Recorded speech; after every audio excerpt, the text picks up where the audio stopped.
Pues muy buenas noches a todos. Les damos la más cordial bienvenida aquí a la Sociedad Astronómica de México, que nos recibe para celebrar los 100 años de la Secretaría de Educación Pública con el ciclo José Vasconcelos. Para esta noche tenemos una plática súper especial con el doctor Eric Morales Cacique, quien nos va a hablar sobre la importancia del agua. El doctor es investigador titular B del Instituto de Geología de la Universidad Nacional Autónoma de México y es miembro del Sistema Nacional de Investigadores del CONACYT con el nivel 1. Egresó como ingeniero agrónomo especialista en irrigación de la Universidad Autónoma de Chapingo y obtuvo el grado de maestro en aguas subterráneas por la UNAM. Posteriormente obtuvo el grado de doctorado en hidrología en la Universidad de Arizona, Estados Unidos. Sus intereses en la investigación se ubican en el ámbito de la hidrología subterránea, el transporte de contaminantes en el suelo y la modelación matemática y computacional de estos procesos. Ahora, quisiéramos que analizaran ustedes la importancia del agua subterránea en un ciclo que llamamos ciclo hidrológico. Y vean ustedes la importancia del agua dulce y cómo es que esta nos va a afectar y cuáles son los proyectos que se tienen para el 2030. Con ustedes, el doctor Eric Morales Cacique. Muchas gracias por la presentación, Laura. Voy a compartir la pantalla. Bueno, en esta plática, bueno, primeramente muchas gracias por la invitación para participar en este ciclo de conferencias. Y bueno, en particular es un tema que a mí me apasiona. Es una oportunidad para, pues, hablar del agua subterránea en general en el ciclo hidrológico. Al final de esta plática espero que tengan ustedes una panorámica primeramente de todos, de los procesos en los que es importante este recurso, pero adicionalmente, pues, digamos, en realidad es la fuente de agua dulce más importante en nuestro planeta, pero pues es algo que no vemos, pues está en el subsuelo. Entonces, difícilmente tenemos una idea de todo lo que implica, ¿no?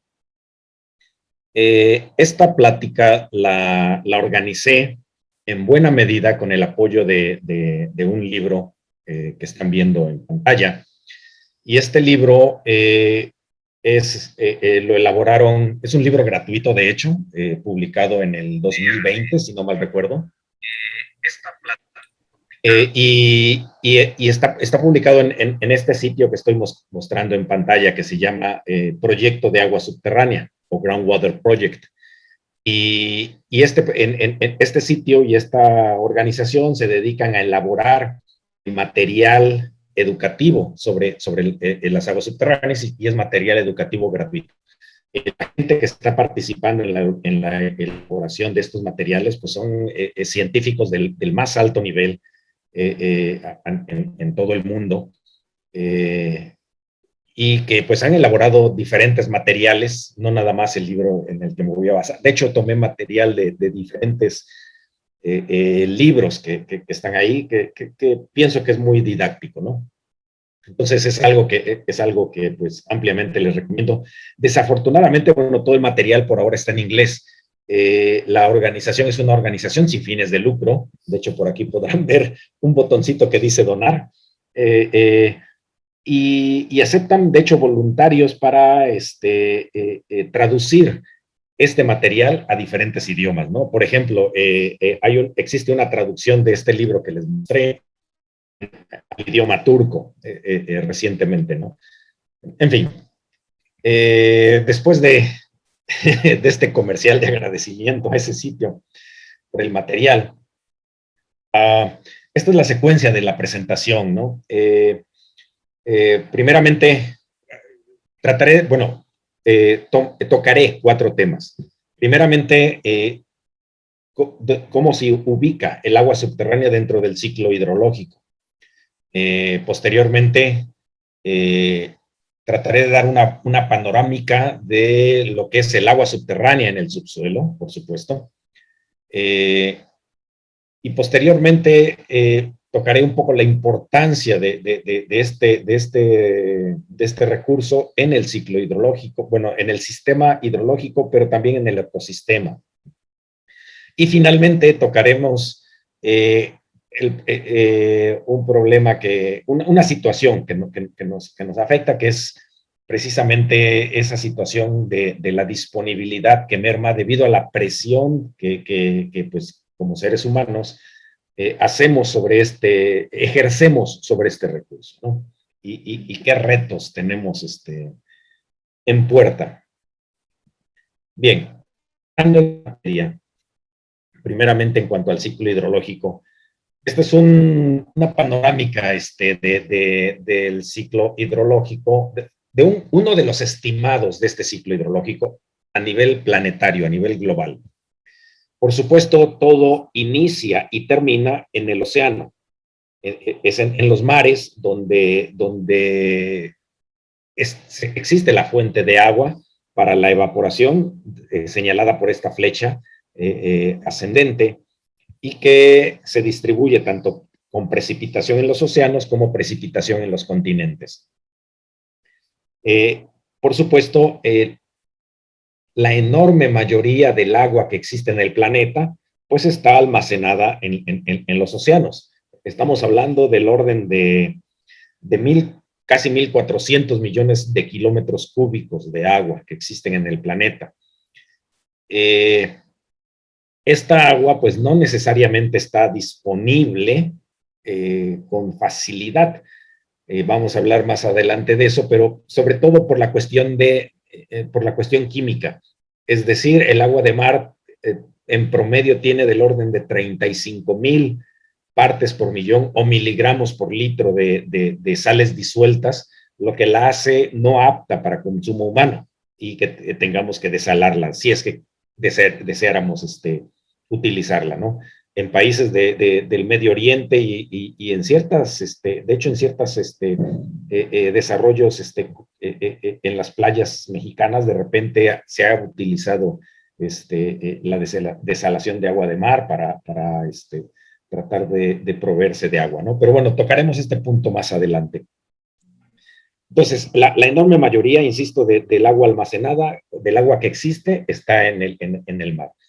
Y por supuesto, esto es como ciclo hidrológico, estamos hablando de que inicia en el mar, continúa en los continentes, y en los continentes es muy importante para nosotros porque es en los continentes, en tierra firme, donde vivimos, donde habitamos.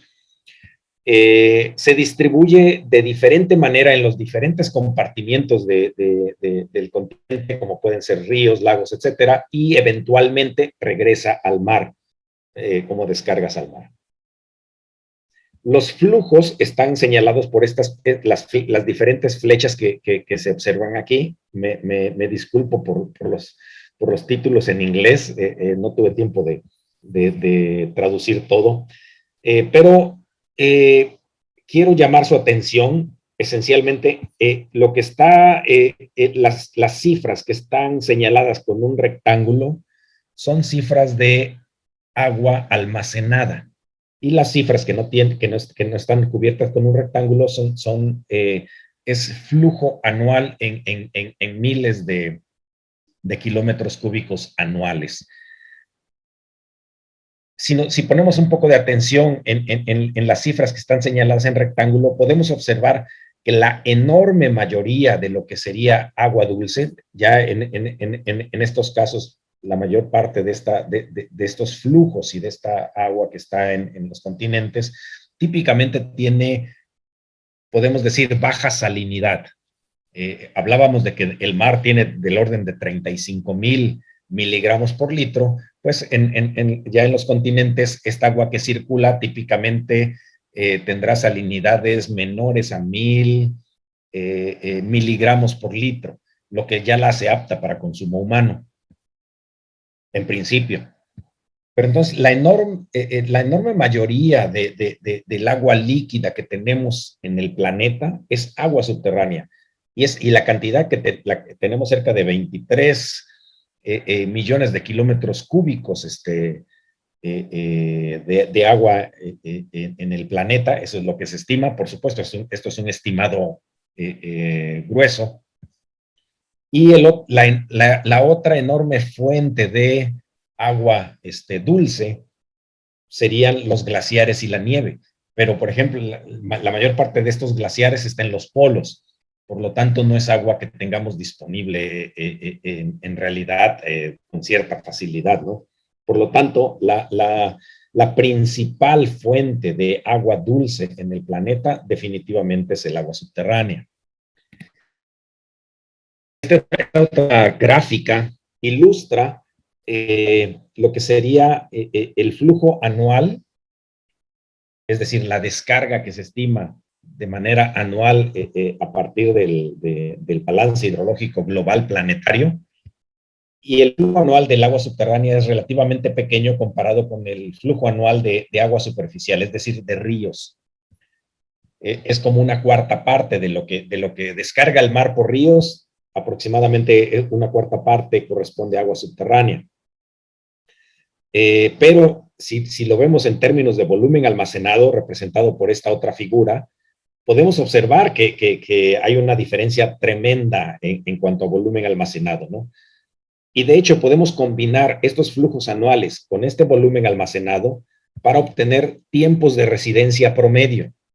Y podemos decir, bueno, que el agua superficial en nuestro planeta puede tener un tiempo, ya combinando lagos de agua dulce y ríos, pues tiene del orden de unos 20 años para que se renueve, para que una gota que llegue a uno de estos cuerpos de agua regrese al mar. En cambio, para el agua subterránea se estima, se estima, por ejemplo, que en promedio una gota que llegue al subsuelo, al acuífero, pues puede tardar del orden de 1400 años para regresar al mar.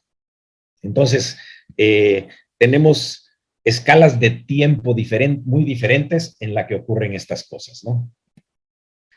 Esta figura me gusta mucho porque ilustra un poco en cuanto a volumen a qué nos referimos. Es decir, hablar de millones de kilómetros cúbicos quizás no nos da una perspectiva suficientemente grande, ¿no? Pero esta es una figura que tomé bueno, del libro que les comenté, pero ellos a su vez la tomaron del Servicio Geológico de Estados Unidos, y se muestra nuestro planeta y la primera gota enorme que se ve aquí corresponde al agua almacenada en los océanos. Una gota pequeña que está por aquí, no sé si alcancen a verla, por donde está el puntero, corresponde al agua en lagos, en ríos, etcétera, que es prácticamente, casi no se ve. En cambio, hay una gota un poco más grandecita, mucho menor que la de los océanos, pero más grande, que es la que corresponde al agua subterránea. Entonces, esto les da una perspectiva de qué tan diferente es esto. Y bueno, pone en perspectiva realmente, pues, cuánta agua hay en nuestro planeta, ¿no? Bien, ahora, hablemos un poco más acerca de lo que es el agua subterránea, ¿no? Cómo el agua fluye a través de las formaciones geológicas. Entonces, pues el agua subterránea es agua que circula a través de los poros del suelo y a través de los poros de las formaciones geológicas. El material en el subsuelo, si hacemos un acercamiento, pues se va a ver un poco como bueno, hay diferentes materiales geológicos, pero un material granular se vería como está señalado en la figura, ¿no?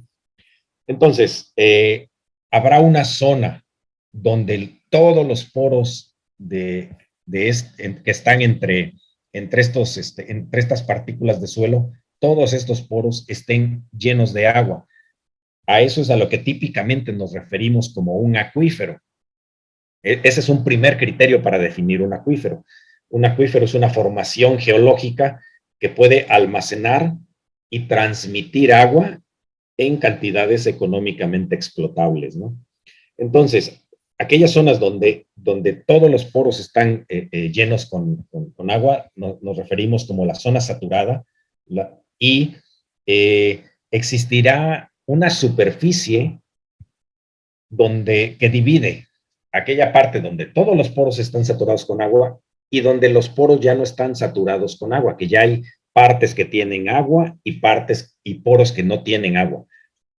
Esa superficie que divide esas dos zonas se conoce como nivel freático. Si nosotros construimos un pozo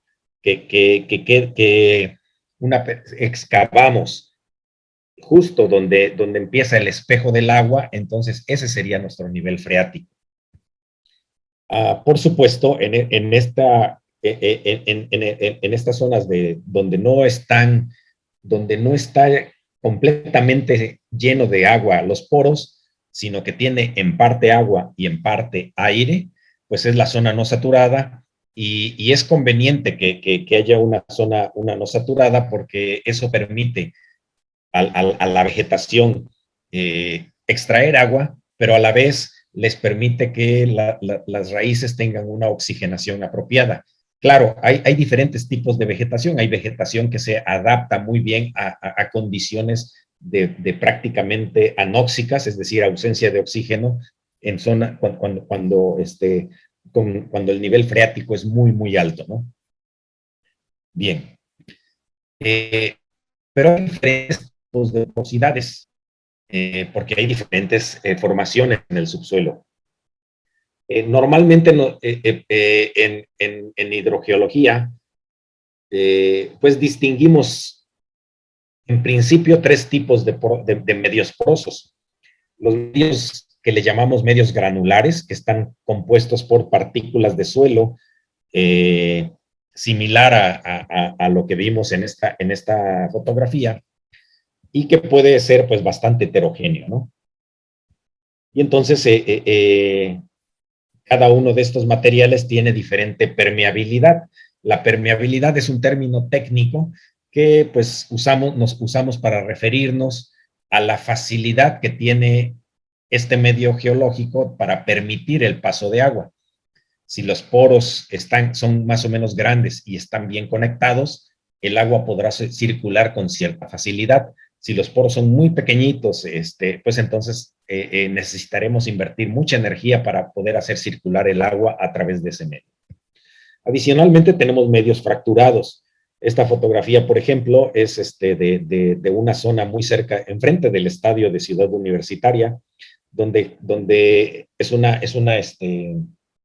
un derrame de lava de composición basáltica, me parece, y estos derrames de lava dejan grietas entre ellos, pueden estar fracturados por esfuerzos tectónicos, o dejan grietas donde está el contacto del derrame de lava con otros materiales o con un derrame de lava anterior. Y entonces, a través de estos conductos, el agua puede circular. De hecho,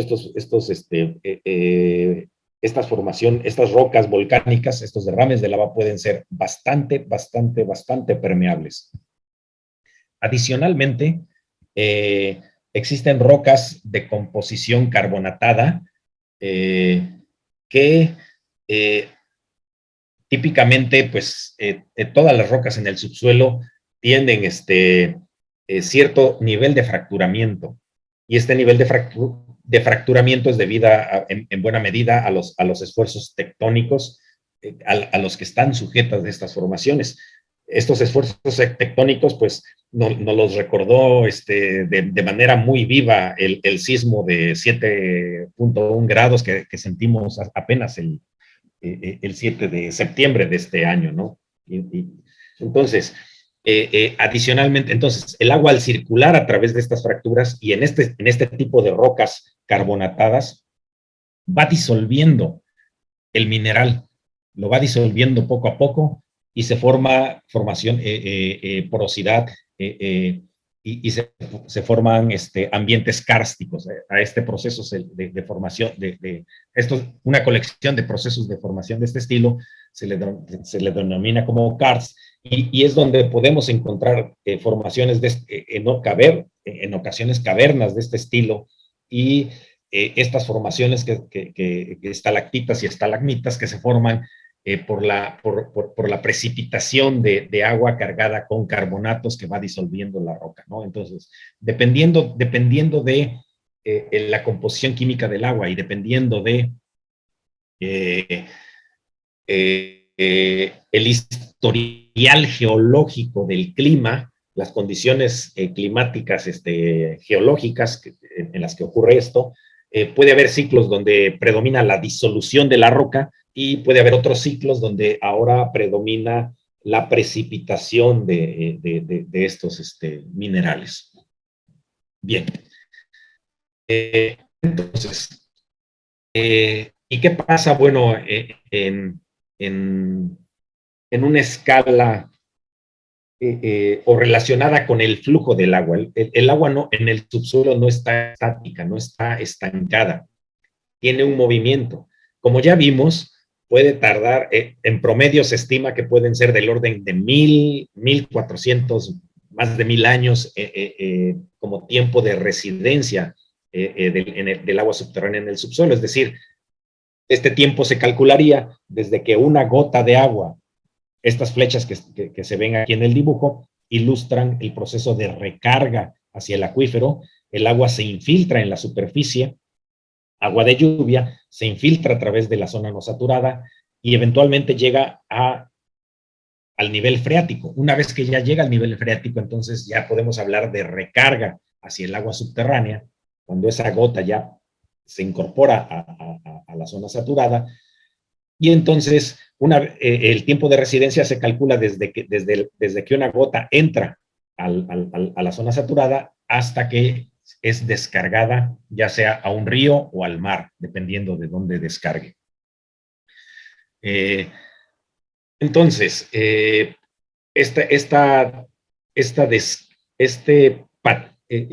flujo en el subsuelo se organiza de una manera donde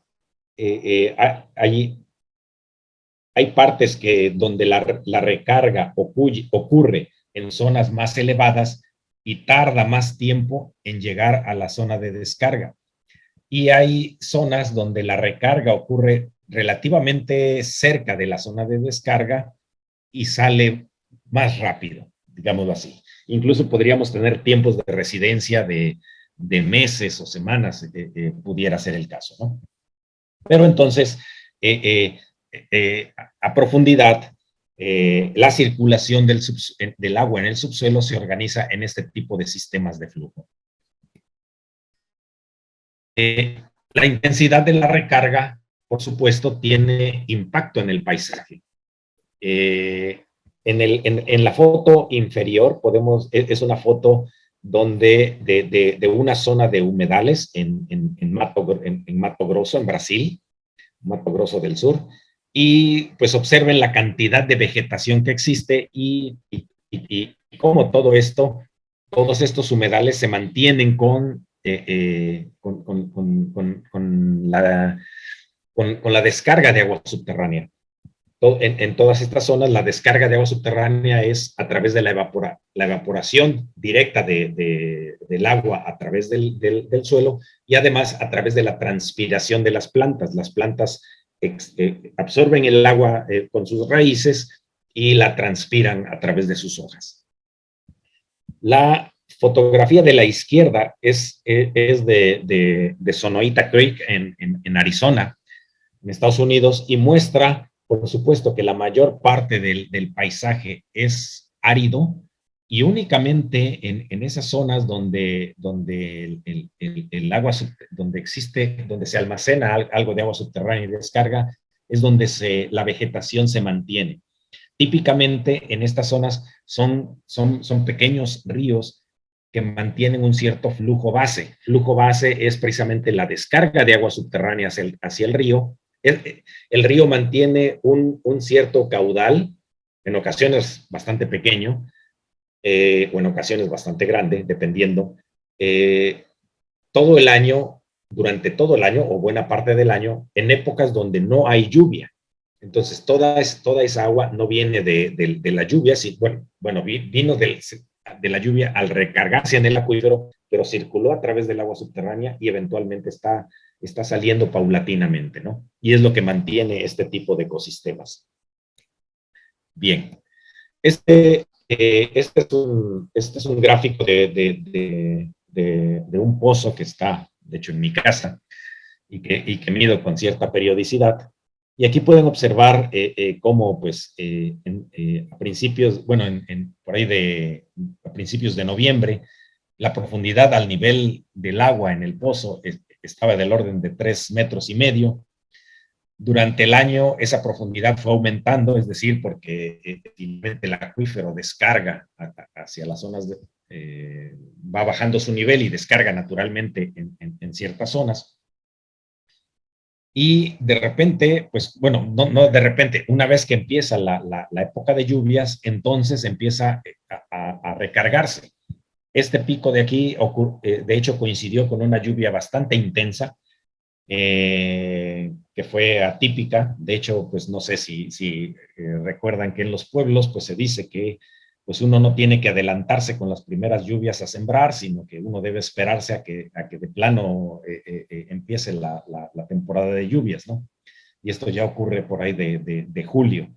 Entonces empieza julio, empieza la temporada de lluvias, luego viene el periodo de sequía intraestival, la canícula, donde deja de llover un par de semanas, o hasta 3 semanas, y después otra vez empieza a llover.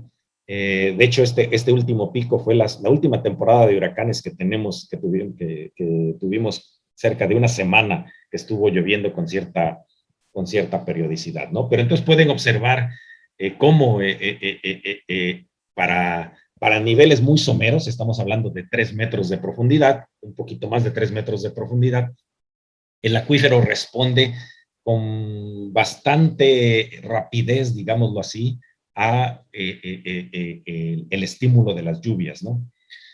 Por supuesto, existen zonas donde la explotación intensiva del agua ha hecho que el nivel freático disminuya mucho, y de eso vamos a hablar un poco más adelante, de manera que pues ya el nivel freático ya no está a una profundidad de 20, 30, 40 metros de profundidad, y entonces ya no responde tan rápidamente. De hecho ya no responde casi en absoluto a este tipo de estímulos, porque hay un tiempo de desfase muy, muy largo entre la recarga y el tiempo de tránsito en la zona no saturada.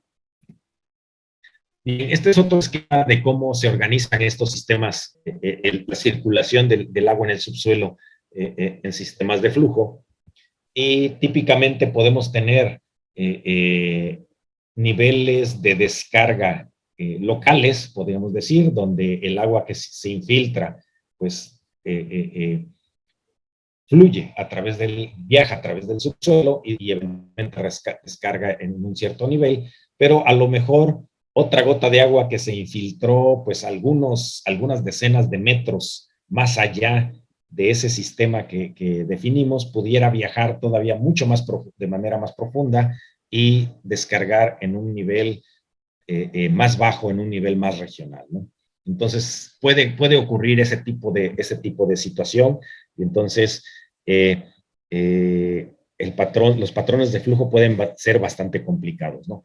Aquí, de hecho, en este diagrama es bastante sencillo en el sentido de que, pues, estamos suponiendo que el subsuelo, pues, es homogéneo, no tiene, no tiene estratos de diferente composición, de diferente permeabilidad. En la realidad, el subsuelo es bastante complejo.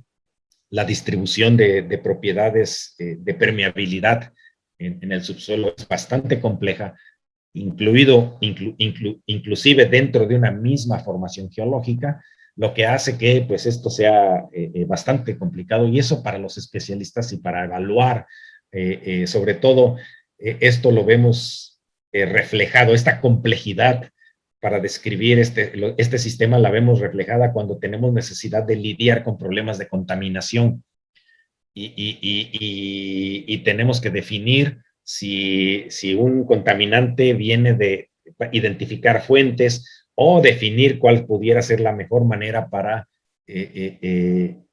sanear o limpiar un sitio que ya ha sido contaminado. Entonces, en esos casos es cuando nos damos cuenta de la complejidad de la tarea tan difícil que es, en principio, caracterizar el subsuelo, ¿no?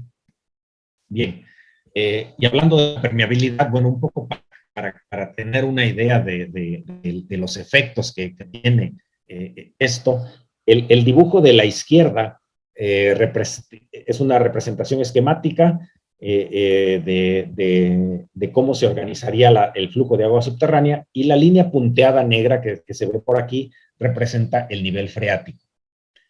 Entonces, supongamos que aquí la recarga es la misma recarga que ocurre en el sitio, en el esquema, en el dibujo que está hacia la derecha, marcado con una B.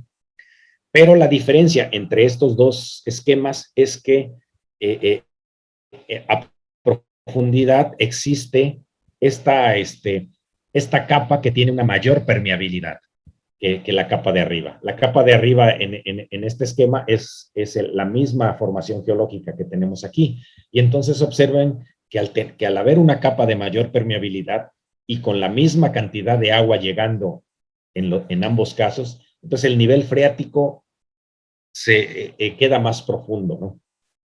Entonces, y esto es debido a que el agua aquí puede fluir con mayor facilidad y por lo tanto invierte menos, se gasta menos energía, digámoslo así, en transitar de un punto de recarga a un punto de la descarga.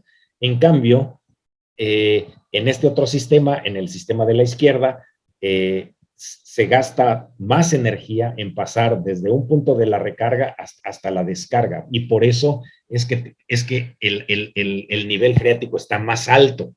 Esa altura, recuerden, recuerden lo que todo mundo en los pueblos nos dice, ¿no? El agua corre de arriba hacia abajo, nunca al revés, ¿no? Entonces, de mayor energía a menor energía, y eso está especificado aquí, ¿no? Bien. Otra complejidad adicional puede ocurrir. Esta sección, por ejemplo, ya es un poco más realista, donde tenemos diferentes estratos con diferentes formaciones geológicas. Podemos tener una roca caliza, arenisca, podemos tener además una roca cristalina, que pueden ser, por ejemplo, una roca granítica. Y entonces el fracturamiento en este tipo de rocas, pues, va influenciando la circulación del agua, y algunas veces de manera compleja, dependiendo de la conectividad de estas zonas, de estas fracturas, pues se va a ocurrir el flujo de agua y su descarga a las partes más bajas, ¿no?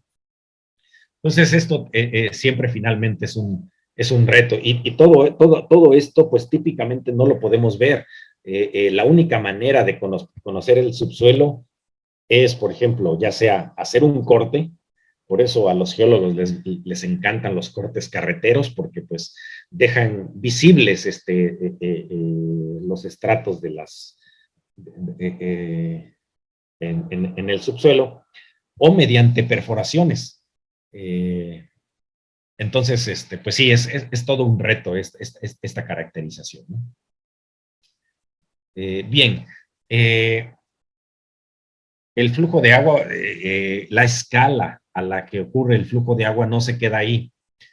Estamos hablando de que al final también tenemos sistemas de flujo que se extienden a escala continental, porque finalmente la descarga siempre ocurre a los océanos, ¿no? Entonces, los esquemas que les mostré anteriormente, pues pudieran referirse, por ejemplo, a pequeñas zonas que están marcadas aquí en estos rectángulos, donde el flujo de agua descarga a un río de una manera, pues, ya viéndolo a escala continental, pues de una manera local, ¿no?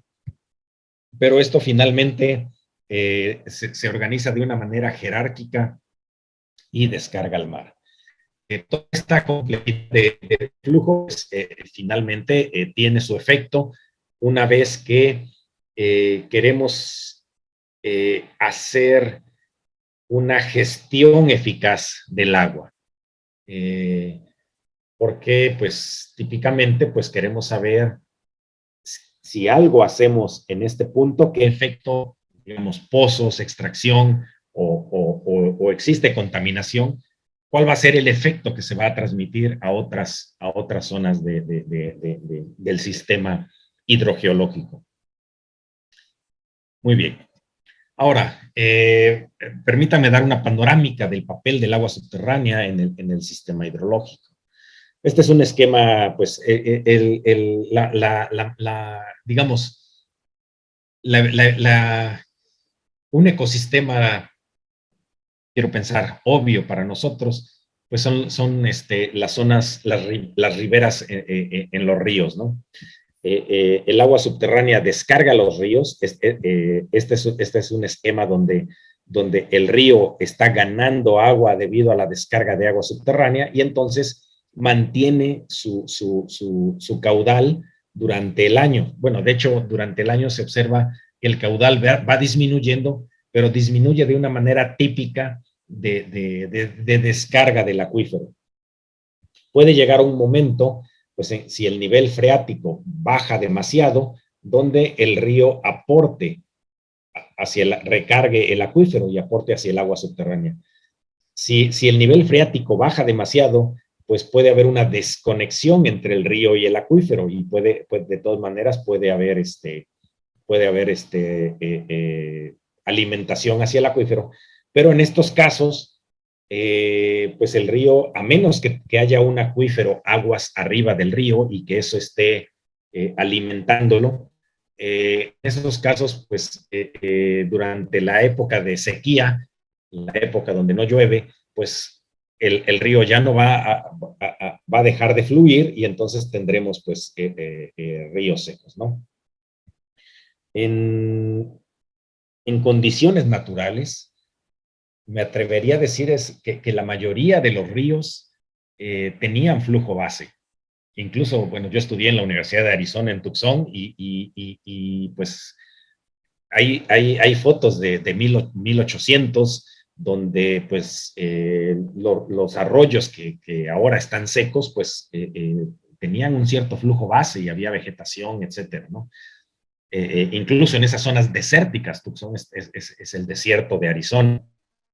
Entonces, estos ecosistemas se mantenían con agua subterránea y pues nosotros al estar extrayendo agua, pues hacemos el nivel freático lo vamos bajando cada vez más y entonces un efecto es la disminución o incluso la pérdida de flujo base de los ríos. No nada más existen ese tipo de ecosistemas, estamos hablando en este caso de ecosistemas mantenidos con flujo base, pero adicionalmente existen otras zonas de humedales, zonas con planicies de inundación, donde hay una relación muy estrecha con el agua subterránea. Lo mismo en zonas de estuarios. Adicionalmente, algo a lo que en las últimas décadas se le ha prestado atención es a lo que se conoce como estigofauna, que es fauna, que son animales que viven dentro de los poros del acuífero, ¿no? Y también pues puede ser en zonas kársticas, ¿no? Y adicionalmente hay ecosistemas marinos que se mantienen por la descarga del agua subterránea. Aquellos de ustedes que hayan visitado, por ejemplo, la península de Yucatán, pregunten o que tengan oportunidad en algún futuro de visitar la península de Yucatán, pregunten, hay zonas donde hay nacimiento de agua dulce ya a 200, 300 metros de la costa, nacimientos de agua dulce, que es la descarga de agua subterránea hacia el mar. Entonces, hay ciertos ecosistemas que se mantienen de esto, ¿no? Y, por supuesto, adicionalmente, pues el agua subterránea actúa como agente geológico, es decir, disuelve minerales en el subsuelo, precipita minerales en el subsuelo y transporta minerales de un lugar hacia otro lugar, ¿no? Aquí ejemplificado con un ambiente kárstico. Esto está ejemplificado pues de esta manera. La composición química del agua subterránea típicamente pues siempre, pues, bueno, sabemos que el agua es hidrógeno y oxígeno, dos átomos de hidrógeno y un átomo de oxígeno. Por supuesto, esa es la composición, pero típicamente lleva disuelta, lleva en solución diferentes compuestos. Principalmente lleva iones como el calcio, el sodio, el magnesio y el cloruro, bicarbonato, que es sulfato. Entonces, estos iones, estos elementos, componen la mayor parte de los sólidos disueltos que tiene el agua. Típicamente el agua también puede llevar sustancias úmicas y fúlvicas, de manera que va a tener una cierta cantidad de carbono orgánico disuelto. Y en menor proporción, en menor cantidad, tendrá adicionalmente elementos, iones como el potasio, manganeso, fierro, tendrá nitrato, nitrato flúor, y en cantidades todavía más pequeñas, que se conoce como elementos traza, pues puede tener selenio, arsénico, puede tener cadmio, plomo, estroncio, uranio, diferentes compuestos, ¿no? Entonces, típicamente el agua que bebemos tiene una cierta cantidad de estos compuestos. Por supuesto, existen normas oficiales, tanto internacionales como nacionales, para definir criterios de calidad de agua para consumo humano, que eso es otra cosa, pero en condiciones normales el agua subterránea tiene todos estos compuestos. De hecho, el agua de lluvia tiene buena parte de estos compuestos, ¿no? Y entonces, pero estos compuestos, digamos, el agua de lluvia, una vez que se infiltra en el subsuelo y pasa a la zona no saturada, pasa el suelo, tiene interacción con la respiración de los microorganismos en el subsuelo, con la cantidad de CO2, de dióxido de carbono que existe en el subsuelo, y se va cargando con ácido carbónico, y ese ácido carbónico es en buena medida lo que le da, lo que apoya le añade esa capacidad de disolución de minerales en el subsuelo. Entonces, una vez que ya está en el agua subterránea, en la zona saturada, pues dependiendo de los minerales que vaya encontrando el agua, va a ir disolviendo esos minerales o va a ir precipitando algunos minerales y va a ir cambiando su composición. Entonces, su composición no es constante a lo largo de una línea de flujo o a lo largo de un sistema de flujo, de manera que, de manera muy general, y esto no es receta, pero de manera muy general, típicamente aguas con poco tiempo de recorrido tendrán composiciones bicarbonatadas, podrán tener composiciones más sulfatadas a medida que van avanzando, y aguas que tengan tiempos de recorrido mucho más prolongado tendrán composiciones predominantemente cloruradas y sulfatadas. Insisto, esto no es tanto como receta, pero es una tendencia, digamos, muy general, donde hay muchas variaciones porque la complejidad del subsuelo es bastante grande, ¿no? Para analizar esto, para finalizar esto, vamos a hablar un poco de disponibilidad. En este caso, por disponibilidad, me voy a referir a que tengamos acceso al agua a agua subterránea, pues en una cierta cantidad y de una cierta calidad. Es decir, pues no tiene caso que yo tenga acceso a agua subterránea que a lo mejor está contaminada con coliformes fecales, debido a lo mejor porque existen fosas sépticas, aguas arriba de donde yo tengo mi pozo, o que, por ejemplo, puedan tener, por ejemplo, ciertas cantidades de hidrocarburos en cantidades que ya la hacen no apta para consumo humano, debido a que aguas arriba de mi pozo hay una gasolinera, etcétera, ¿no? Y que tiene problemas de fugas. Entonces, no es nada más cantidad, sino también calidad. ¿Cómo acceder al agua subterránea? Pues mediante pozos o también pues mediante manantiales. Manantiales, yo vivo en el estado de Morelos y hay una industria turística bastante desarrollada alrededor de los manantiales del estado. Pero bueno, en la mayoría de los casos, pues se usan pozos que son perforaciones en el subsuelo donde se inserta un tubo con ranuras para que el agua pueda pasar de la formación geológica hacia dentro del pozo y después se extrae con una bomba. Al final, bueno, la mayoría de la gente está acostumbrada a llamarle a esto que está en la figura el pozo, ¿no? Pero bueno, en realidad esto de aquí es el motor y la bomba pues está a varias decenas de metros más abajo dentro de la perforación y el motor es la que lo opera, ¿no? Y por supuesto podemos tener pozos excavados a mano de donde también se puede tener acceso al agua subterránea.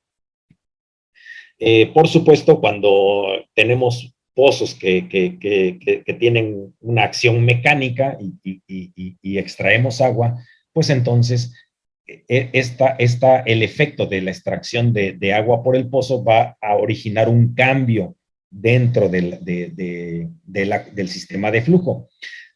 La figura, el esquema de la izquierda es un esquema donde tenemos agua que típicamente se recarga en esta porción y fluye hacia el río. Pero supongamos que este rectángulo blanco es un pozo de extracción y si esta línea representa el nivel freático original, una vez que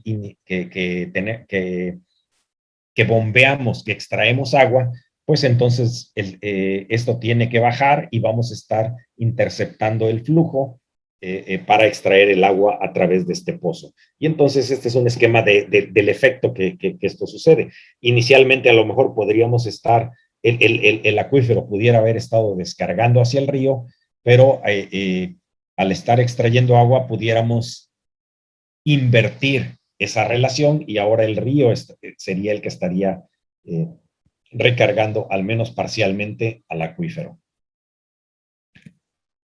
Bien, este es un mapa de la República Mexicana donde están marcadas las zonas administrativas para el agua subterránea que marca la Conagua.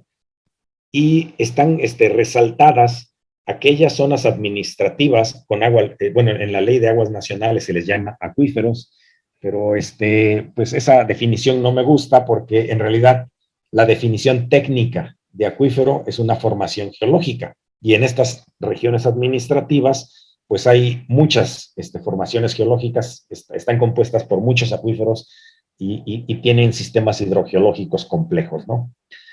En fin, entonces en estas regiones administrativas están marcadas aquellas regiones donde la cantidad de agua que se extrae del subsuelo rebasa en más del 20% la cantidad de agua que anualmente llega a través de la recarga. Y esa recarga pues es estimada, por supuesto. Pero pues observen que pues son bastantes regiones en el país, concentradas principalmente en la zona centro. Por supuesto está la Ciudad de México, por aquí este de aquí es el de la Ciudad de México, al lado está Toluca, Atlacomulco es Tlahuaca, de este lado está Puebla, por ejemplo, toda la zona del Bajío, Guanajuato, parte de Querétaro, esta zona es hacia norte Jalisco, Aguascalientes, Zacatecas, etcétera. Hay muchas zonas donde se está extrayendo mucho más agua de la que cada año le llega al acuífero. ¿Cuál es la consecuencia de esto? Pues la consecuencia de esto es que el nivel freático empieza a bajar. Y el hecho de que baje, si esta disminución es muy acelerada, pues entonces los ríos ya no llevan, los ríos quedan desconectados del acuífero y entonces ya no hay flujo base, se reduce la descarga natural hacia humedales y esteros, y también, bueno, el nivel freático se hace cada vez más profundo y entonces cuesta más dinero bombear el agua, sacarla a la superficie. Adicionalmente, en muchos de estos lugares existe materiales altamente compresibles. La Ciudad de México es un ejemplo, lo vamos a ver más adelante, donde el efecto de extraer agua hace que la presión de poro disminuya y estos materiales se compacten, y entonces tenemos hundimiento del terreno. Y adicionalmente podemos tener intrusión de agua de mar. Entonces, este es un problema serio, ¿no? La reducción de flujo base, la reducción de descargas y humedales, pues tiene un impacto directo en el ecosistema. Y el hundimiento del terreno, pues entonces tiene consecuencias en cuanto a mayores inundaciones en época de lluvia, tiene consecuencias en cuanto al daño de la infraestructura, como lo vamos a ver más adelante, etcétera, ¿no? Entonces, por ejemplo, es una figura, son dos fotos de la Ciudad de México. No es raro en la Ciudad de México ver edificios que están ladeados o calles que están onduladas, y esto es pues porque el hundimiento no es parejo en todos lados. Esta es una foto la foto de la derecha es una foto del Ángel, y aquí hay una raya indicando cuál era el nivel del terreno, el nivel original del terreno, y esta foto fue tomada en el 2012, y cuál es el nivel, pues, para ese entonces en el 2012, y lo que se ha ido haciendo es aumentarle escalones a la escalinata que lleva al Ángel por para hacerlo más, hacer que esto no se vea tan evidente, ¿no? ¿Por qué el Ángel se está quedando arriba? Pues porque la cimentación de este monumento es con base de pilotes.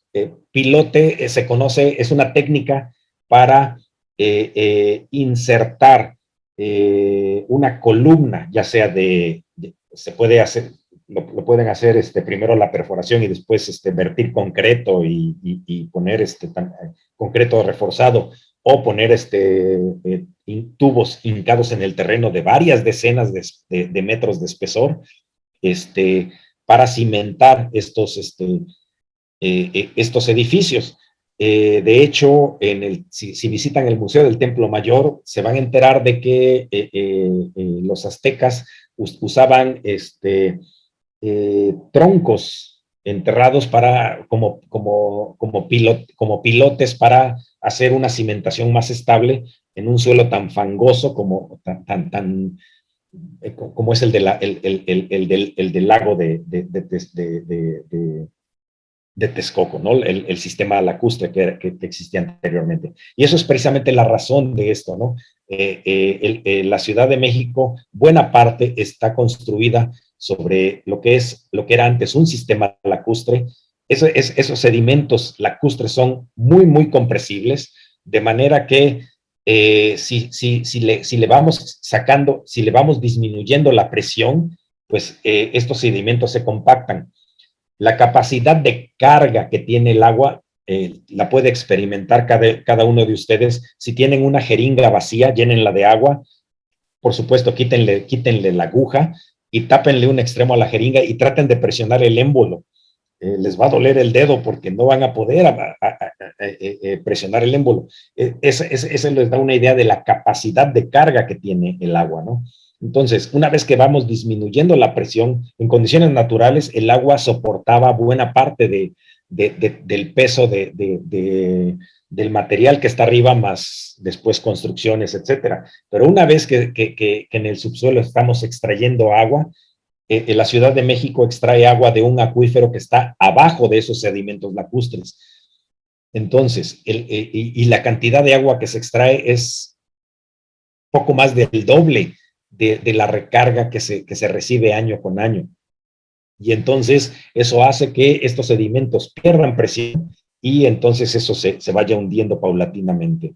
Este es un foto que tomé, bueno, que me tomaron en el Monumento a la Revolución. Y esto no es un poste de luz.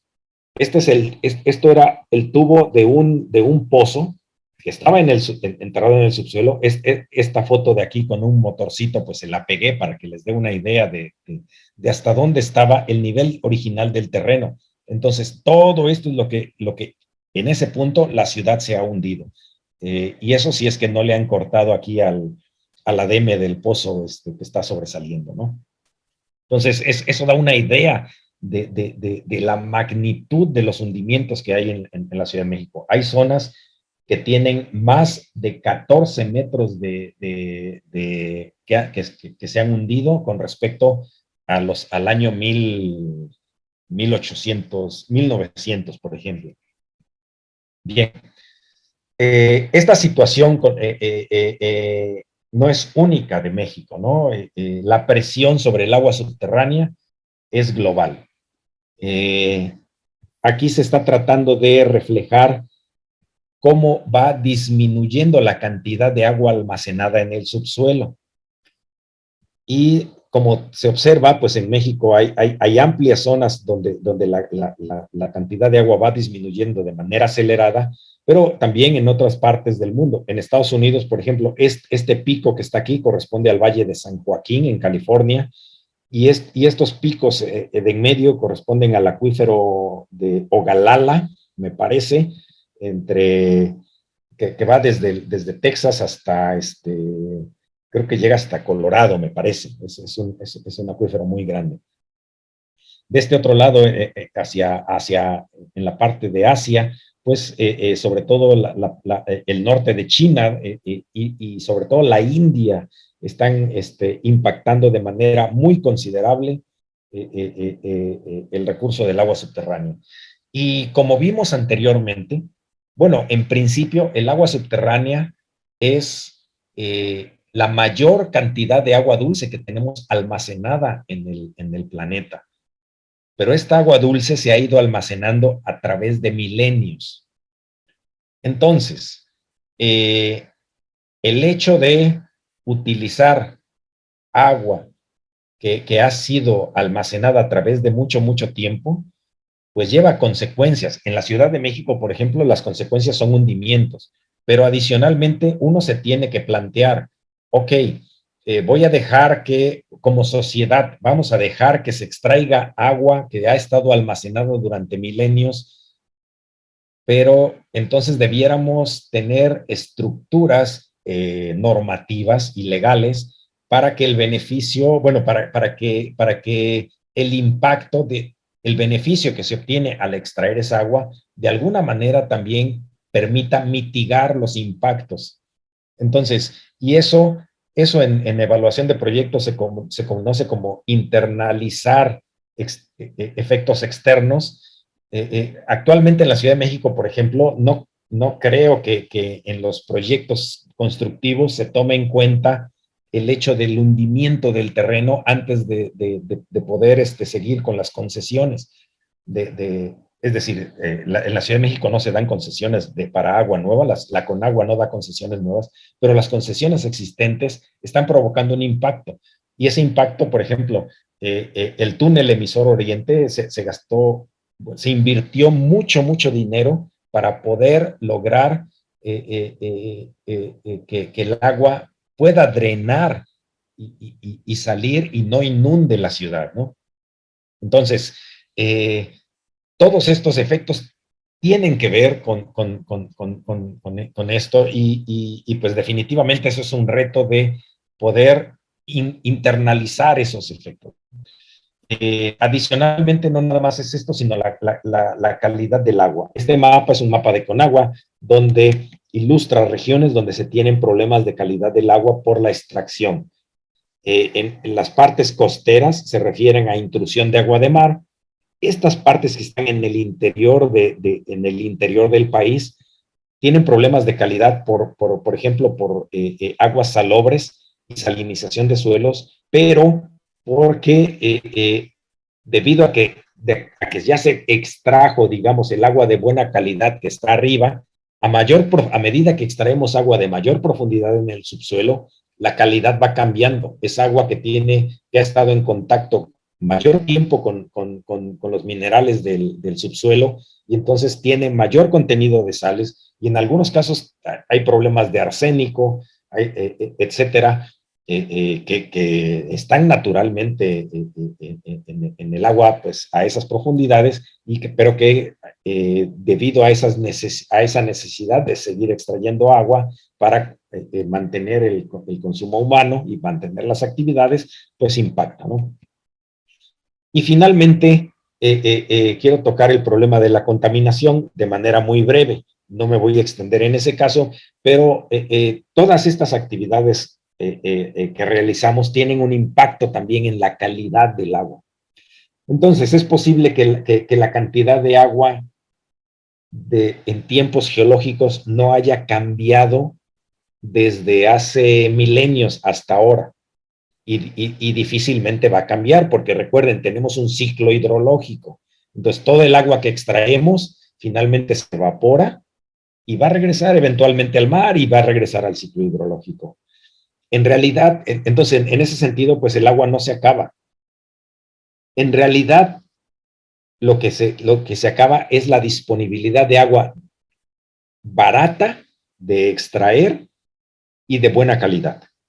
Eso sí podemos tener un impacto en ella y eso es lo que debemos de planear. En algunas regiones, como por ejemplo en la comarca lagunera, ya se están definiendo zonas de reserva para consumo humano, donde son porciones del sistema hidrogeológico que tienen agua de buena calidad y entonces es agua que se debe de proteger. De la misma manera, en otros lados, pues se debe de generar una estrategia para proteger las fuentes de abastecimiento de agua, de manera de proteger la zona de captación. Es decir, no podemos permitir indiscriminadamente que haya gasolineras, industrias, etcétera, aguas arriba de nuestras fuentes de abastecimiento. Entonces, yo creo que falta mucho por hacer en esa dirección y bueno, es también un reto, ¿no? Finalmente, este es un esquema, solo voy a tocar el diagramita que está a la derecha. En buena medida me he referido en este momento al sistema hidrogeológico, pero todas las acciones que hacemos ahí están conectadas con el ecosistema, por supuesto, pero además con el sistema social, económico y político. Muchas veces tenemos que se tiene que hacer una labor muy intensa política entre la gente que tiene intereses, y yo creo que todos tenemos interés en el agua subterránea y en el agua en general, de manera que tenemos que considerar esto en un sistema complejo, conjunto, para lograr una gestión efectiva. No podemos quedarnos nada más en la parte técnica o en la parte ecológica, sino que debemos considerar esto como un todo, ¿no? Con esto pues, finalizo la plática. El reto es visibilizar el agua subterránea. Esta es una foto que tomé de internet del manantial de la Media Luna, de la laguna de la Media Luna en San Luis Potosí. Y es en este tipo de ecosistemas es cuando vemos lo bello que era esto antes de todo el impacto, ¿no? Que había por ejemplo, en la Ciudad de México ya no hay flujo base en ríos, excepto en el río de la Magdalena, y en una pequeña porción, todos los demás ríos ya no tienen flujo base. En la zona de Texcoco, cerca de Chapingo, donde yo estudié, había zonas con ahuehuetes muy, muy bonitas, con descarga de agua subterránea, y ya, pues eso, los ahuehuetes más o menos sobreviven, pero pues ya las corrientes, ¿no? Con esto finalizo, les agradezco su atención y pues con gusto contestaré preguntas si es que tenemos tiempo para ello.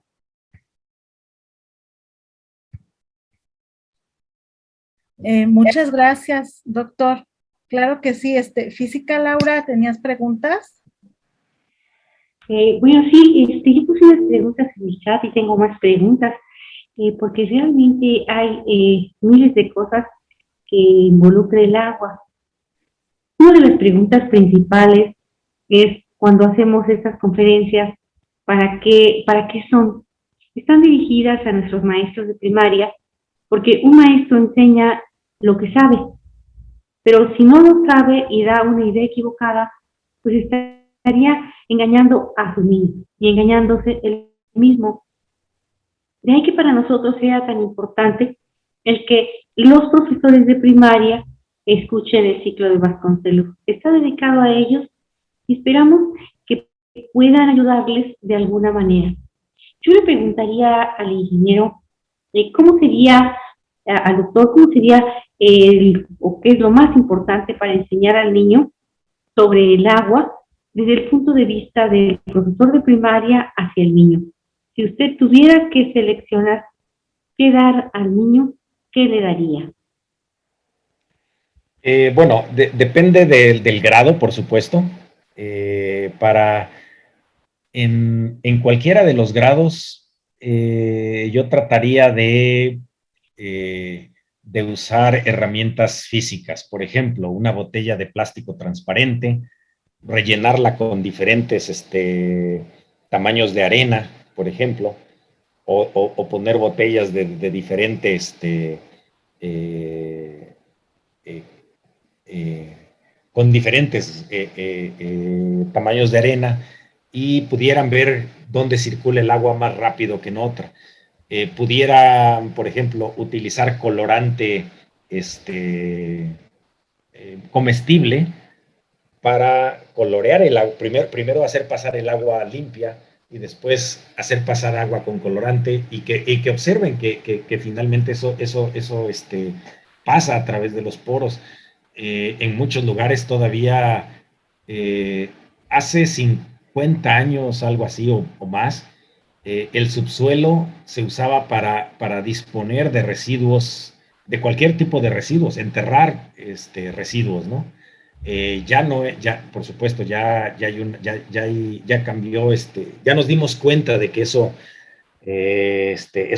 nos crea problemas a futuro, pero en muchos lugares donde todavía no tenemos eh, acceso pues a un ordenamiento más riguroso, pues todavía hay muchos lugares donde la basura, etcétera, se sigue dejando sin, los residuos se siguen dejando sin cuidado, ¿no? Y eso eventualmente impacta el subsuelo. Y es un riesgo grande en el sentido de que, como ya vimos, el agua circula lentamente por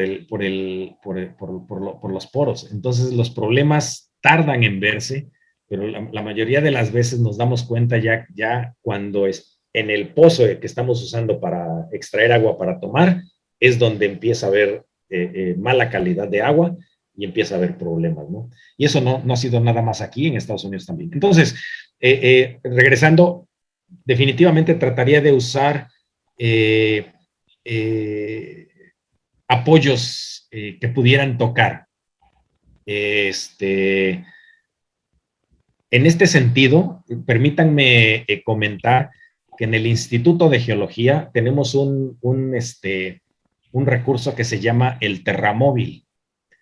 El Terramóvil es una serie de talleres que están diseñados para niños, para estudiantes desde educación básica hasta preparatoria, por ejemplo, o incluso universidad, ¿no? Pero principalmente se enfoca a educación básica y educación media.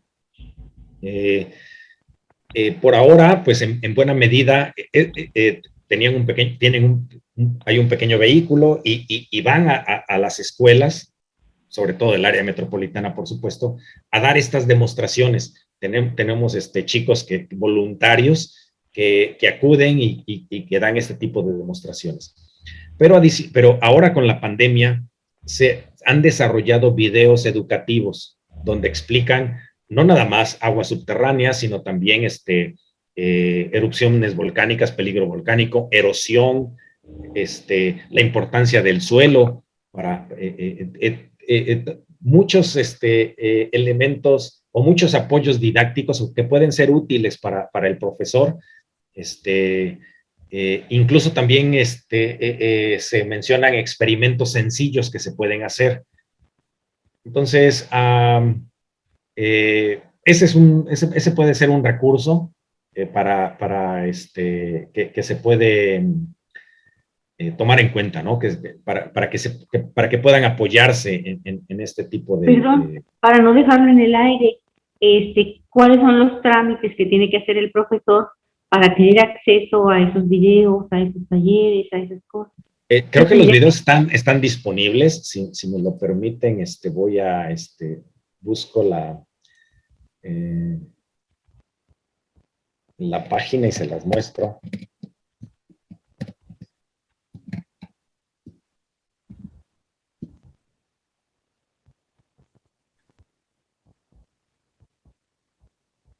Y los videos están disponibles en la página del Terramóvil. Aquí aparece una liga para hacer la solicitud, por ejemplo. Por aquí viene el formato.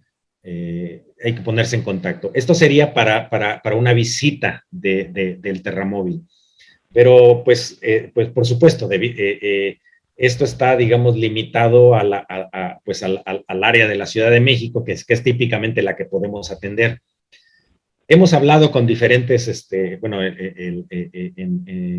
las autoridades del instituto han hablado con diferentes gobiernos estatales para la posibilidad de reproducir esta iniciativa en diferentes estados. Tengo entendido que, por ejemplo, el Instituto de Geología tiene una estación regional en Sonora, en Hermosillo, y entonces se está trabajando en algo similar para allá, ¿no? Entonces, aquí vienen diferentes talleres que lo pueden, que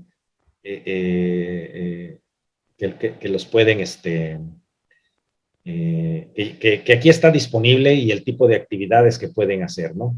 Entonces, en el chat nos puso el arquitecto Octavio González ya la dirección, el link, para que si lo quieren perfecto, checar. Gracias. Entonces, esta es una posibilidad, ¿no? De apoyo vienen las temáticas de los talleres y tengo entendido. La responsable del Terramóvil es la maestra Ana Cecilia Lopera. Si me dan también les recomiendo visitar la página de el Facebook del Instituto de Geología. Aquí están los videos. Estaba buscando los videos. Entonces, aquí hay varios videos que están disponibles para poder verlos, ¿no? Cada vez se están haciendo más de estos videos, ¿no? Sobre todo ahora que la pandemia nos tiene en estas condiciones. Una segunda pregunta, bueno, tercera, es sobre los ríos. Uno de nuestros mayores problemas es que los ríos están altamente contaminados y tenemos que detener este tipo de conducta. dejar de echar basura para que, bueno, vayan teniendo menos basura y no más, pero también hay que limpiarlos. ¿Qué propone? Bueno, hay varias cosas que se tienen que hacer. Yo creo que nada, de esto se tiene que hacer a todos los niveles. Y sobre todo, la educación de nuestra población, educación en el sentido de que conozcan. Los ríos tradicionalmente se toman como vertederos, desafortunadamente. Una vez que el desecho lo pongo ahí, pues se lo lleva y al menos a mí ya no me afecta, al menos a mí. Pero en realidad el que vive aguas arriba, 200 metros, 1 kilómetro aguas arriba, puede decir lo mismo, puede verter sus desechos y entonces ahora sí ya me va a afectar a mí, ¿no? Entonces debemos tomar conciencia de eso, porque mucho de esto está normado. La Comisión Nacional del Agua se supone que, bueno, no se supone, y la Semarnat son las entidades que vigilan el impacto hacia los cuerpos de agua nacionales.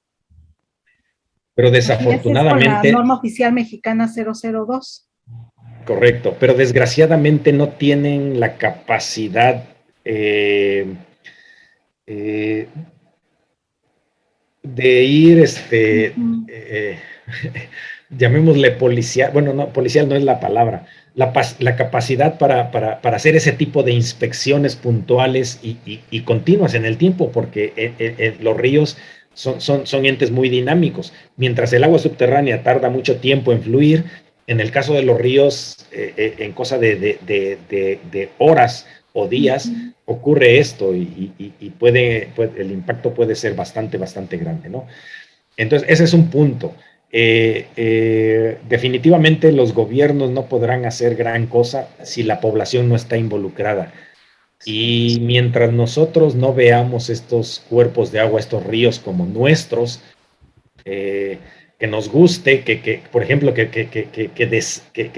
deseemos ir a caminar a la ribera del río.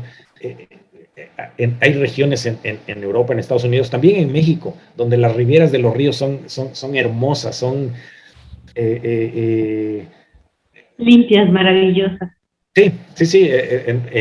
Y déjenme decirte que Europa tuvo sus cochineros, por llamarlo así, bastante grandes, ¿no? Pero ha habido un proceso de concientización y de limpieza. Entonces, no es nada más a nivel gubernamental, sino también a nivel nuestro.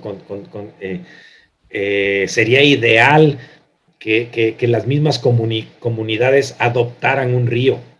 Y en este sentido, la labor del maestro de educación básica y de educación media pudiera ser fundamental, ¿no? Para crear este tipo de conciencia e impulsar este tipo de acciones, ¿no? Sí, porque los niños podrían cooperar mucho, tanto para revisar toda la ribera, como para ver que no se echara basura, como para tomar muestras a lo largo de todo el río. O sea, sí se podrían hacer muchas cosas, pero sí, con el apoyo de los niños sería increíble. Correcto. Y eso que comentaste, Laura, es muy importante también. En la misma comunidad, los niños o los adultos pudieran incluso encargarse de un monitoreo sencillo, ¿no? Hay parámetros que se pueden medir de manera sencilla. Por ejemplo, el nivel del agua en un pozo puede ser bastante sencillo de medir. Es decir, se pueden tomar ciertas mediciones que pueden ayudar a entender eso, ¿no? Yo les mostraba las mediciones que hago con una cinta métrica en mi pozo, y es bastante ilustrativo, me ayuda para saber, bueno, en un momento dado, qué puedo esperar, ¿no? En fin. No tirar basura, ¿no? Es muy importante. Hay captura de agua de lluvia. Y entonces también tenemos una manera de, pues, ok, no son pozos, pero también al tomar el agua de lluvia y de tenerla en cisternas, tenemos manera de hacer uso de un recurso, de agua. Es correcto, es correcto. Estamos construyendo zonas con mucho concreto, banquetas, techos de las casas, y todo esto pudiéramos captarlo, utilizarlo para captarlo y utilizarlo localmente. Eh, Actualmente, por ejemplo, tenemos calentadores solares, ya la tecnología ya está ampliamente disponible, de manera que, pues, y eso era relativamente obvio, ¿no? Los que vivimos en zonas, calurosas, pues las tuberías que pasan en el techo se calentaban y al principio cuando uno le abría la regadera era agua muy caliente, ¿no? Entonces, pues era obvio que había que utilizar la luz solar, ¿no? Pero pues estos calentadores ya alguien invirtió en esto y, en fin, para captación de agua de lluvia tenemos que avanzar en esa dirección y soluciones locales que nos permitan a lo mejor regar nuestras plantas, nuestro jardín pequeño, etcétera, y que podamos mantenerlo de esa manera, eh, reservándola, el agua pues de buena calidad para uso potable, ¿no? Y por ejemplo, las aguas grises también, las aguas que se desechan después de que nos damos un baño, una ducha, también se pueden utilizar hay quien hay sistemas para reutilizarlas en el sanitario, etcétera.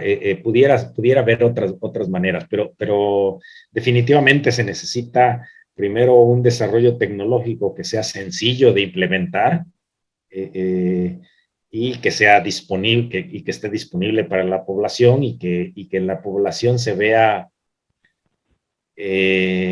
animada a invertir en esto, ¿no? Y una pregunta más. Nosotros estamos teniendo el problema de que estamos tomando agua embotellada, que supuestamente es agua pura. Y entonces estamos teniendo menos ingesta de minerales, pero muchos minerales, bueno, el zinc, el selenio, o sea, son indispensables para la vida humana, para los anticuerpos, para pensar, para el desarrollo de los huesos, el magnesio. Entonces, ahora al cambiar esta pues forma de uso de agua y súper limpiarla al grado de que queda de veras 2 de hidrógeno con 1 de oxígeno, no nos va a afectar, no nos hará daño a la larga. La fisiología no es mi fuerte, pero sí, coincido contigo, Laura. Eh, no sé si las embotelladoras cuiden esa parte. Yo me imagino que sí, porque no es agua, cambia entre marcas la cantidad El de sabor. sales disueltas que traen y por supuesto el sabor. Este, pero sí, al final podríamos llegar a esa parte donde además tendremos que tomar o tenemos que tomar suplementos alimenticios, ¿no? Y ese no es el punto. En realidad, el agua, los sistemas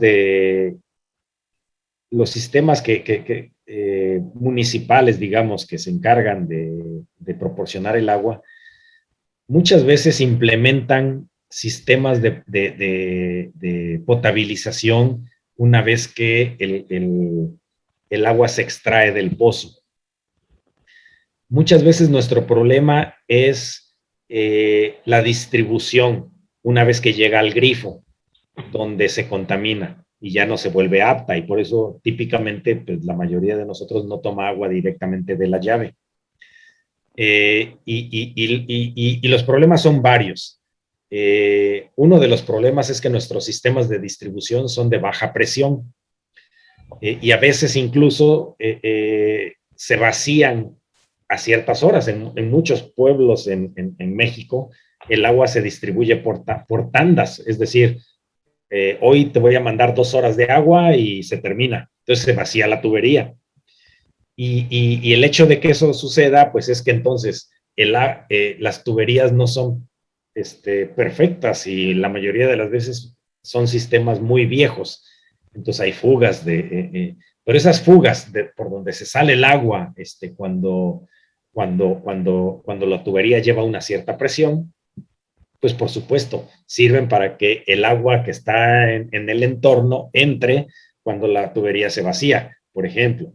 Eh, o, o la limpieza de cisternas o tinacos es deficiente. En fin, entonces todos esos factores hacen que entonces pues el agua que ya nos llega al grifo ya no sea apta para consumo humano, ¿no? O ya tenga problemas. No digo que sea en lo general, pero es lo que típicamente ocurre, ¿no? Entonces sí, efectivamente, es todo un tema, ¿no? Y en ese tema, pues resalto la parte de fugas, ¿no? Entre paréntesis, en la Ciudad de México se estima que entre el 30 y el 40% de agua que se mete a la red se pierde por fugas. Pues es una cantidad enorme, pero terminar eso realmente requiere una inversión muy, muy, muy fuerte, ¿no? Entonces, pero sí, sería vital, porque si ¿Perdón? hay fugas, pero sería vital la reparación, porque si hay fugas, hay socavones. No, estoy completamente de acuerdo. Estoy completamente de acuerdo. Socavones y es un decir, ¿no? Además, pues en ese 30% yo ya invertí dinero para sacarla.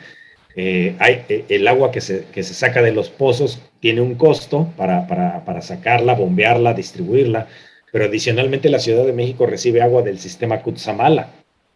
El sistema Cutzamala son presas que están en el Estado de México y en Michoacán, y de ahí se bombea agua, se invierte dinero para conducirla, bombearla, pasarla por la sierra esta de las Cruces, la sierra que separa la Ciudad de México de Toluca, y llevarla a la Ciudad de México, ¿no? Entonces, tiene su costo, definitivamente. Entre paréntesis también, esa agua que llega del sistema Cutzamala es apenas el 30% de lo que necesita la ciudad. Todo lo demás, o la mayoría, se saca del subsuelo, es decir, es agua subterránea. Entonces sí, definitivamente coincido, es vital, sería vital reparar esas fugas, ¿no? Completamente. Y Tendríamos no que nada más en hacer, la Ciudad de México, en todos lados. tendríamos que hacer algo así como acueductos para que fuera muy visible cuando algo está mal, porque sería muy evidente en vez de tener el agua subterránea que no podemos ver, sobre todo porque en zonas sísmicas como la que tenemos nosotros, las tuberías se pueden romper muy fácilmente y no lo vamos a detectar.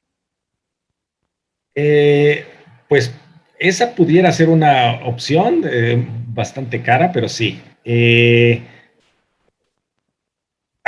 Alternativamente, se puede sectorizar, es decir, crear pequeños sectores e instalar medidores de presión.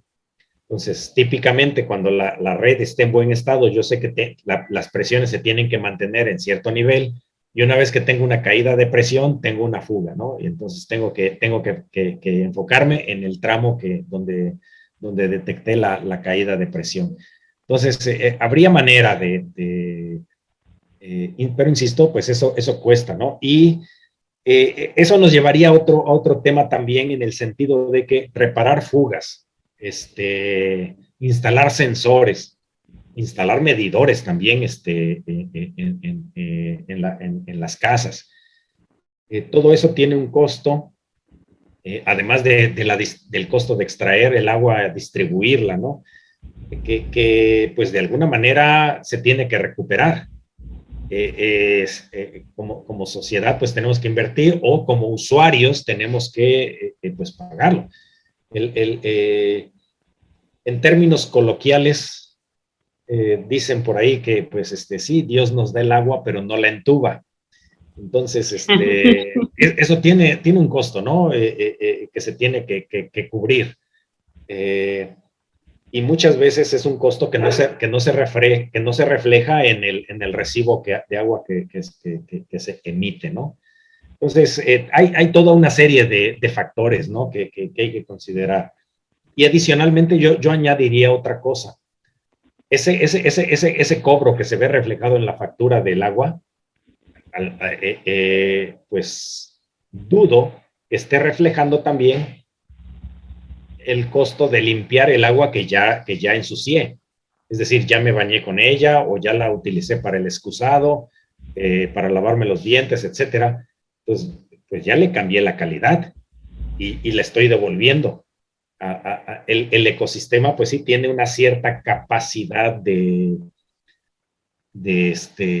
depuración, pero esa capacidad no es infinita y localmente pues puede haber un impacto muy, muy fuerte, ¿no? Entonces, hay más aspectos en esa historia que muchas veces no consideramos, ¿no? Sí, es muy importante todo lo que nos está diciendo. Voy a pasarle la palabra a Laura para las preguntas en el Facebook. Laura, ¿tienes otras preguntas?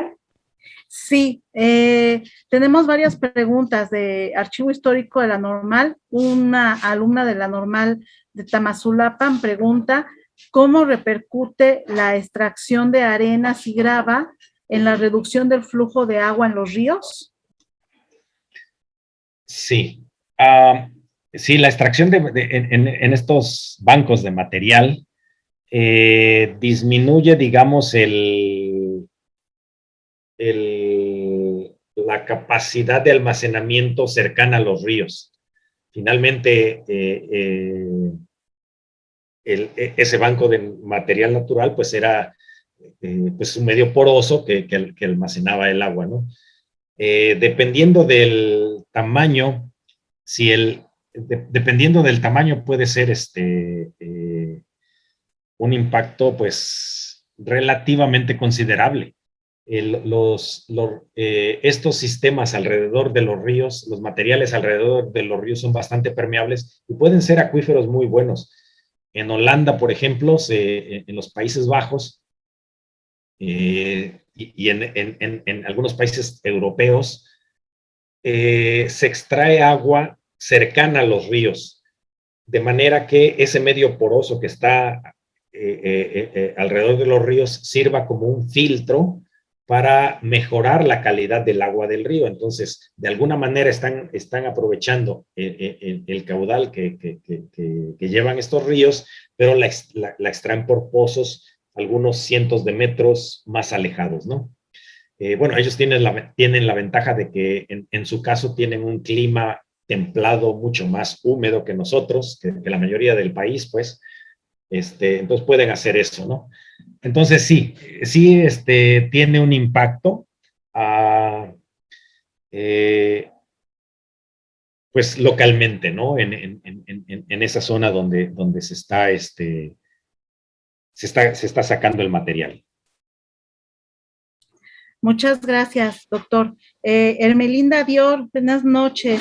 Ella lo que comenta es que tristemente desde hace 36 años, años viviendo en el sur del Estado de México, dice que no conoce servicio de agua potable. Sí la tuvimos unos 6 meses, fue desde un inicio, tiene mucho tiempo, y que no, permítame.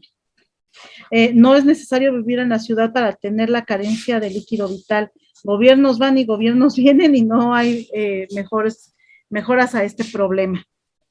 Así es que es muy complicado, ¿no? No, sí es correcto. En el sur del Estado de México, bueno, no sé exactamente en qué zona viva Hermelinda, ¿me dijiste? Ajá, sí. Pero en esa zona es una zona con rocas cristalinas fracturadas, bueno, con rocas fracturadas, y este tipo de rocas es muy difícil para